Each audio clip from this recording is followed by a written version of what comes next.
Cardura is a drug which is used to treat hypertension, and the synthesis of it is shown here.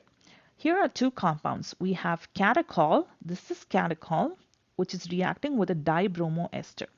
So we have two bromines here, and this is our ester group. So when these two compounds are reacted in the presence of a base, the base is going to deprotonate the catechol. So CO3 2- is going to act as a base, which goes and abstracts this hydrogen and thrusts the electrons between the oxygen and hydrogen onto oxygen. So now here is the question. Identify the intermediate A and show the mechanism for it. So the first step that's going to happen here is deprotonation of catechol with a base.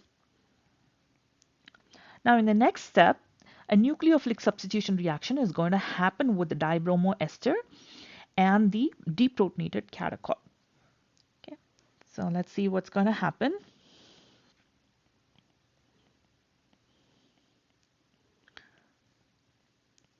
So since this carbon right here, this alpha carbon right here, is more electrophilic because of the presence of an ester group, which is electron withdrawing, and also an electronegative atom right here, there is definitely a partial positive charge on this carbon, and therefore a nucleophile can go and attack this carbon, thrusting out the Br. Okay, this is just normal nucleophilic substitution reaction. Now let's write the product for this reaction.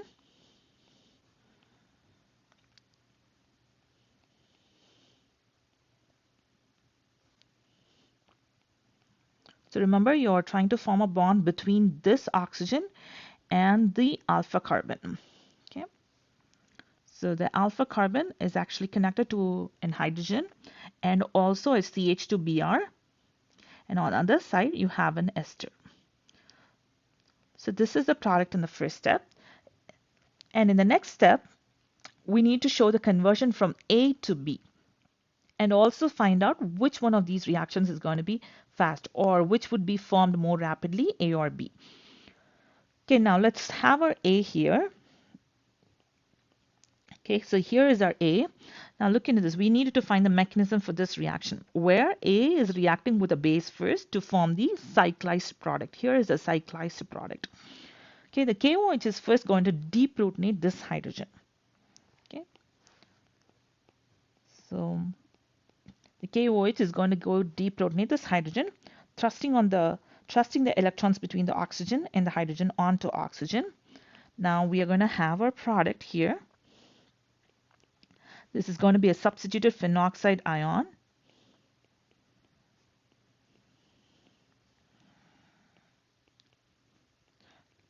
Okay, so in this substituted phenoxide ion, you can see that there is a nucleophile and as well as an electrophile and also a leaving group in exactly the same compound. So this is your nucleophile, this is your electrophilic part, and this is your leaving group. So there could be an intramolecular nucleophilic substitution reaction happening in this molecule. So where this goes and attacks here and thrusts the leaving group out. Okay, when it does so, it's actually going to form a 6-membered ring structure. So look into this. There are 1, 2, 3, 4, 5, 6 atoms which are trying to form a cyclic structure. Okay, so it's going to be we are going to get a 6-membered ring structure right there. Okay, let's draw it. So we are going to have this six-membered ring structure in between the ester group and the phenyl group. Okay, and then finally you have your ester. So this is the final compound. This is the compound B. Now to answer the last question, which would be formed more rapidly, because this is an intramolecular reaction, this is the one that's going to be happening very fast because the nucleophile doesn't need to go and find an electrophile. Everything is present exactly in the same compound, so the reaction between the nucleophile and the electrophile will be much faster.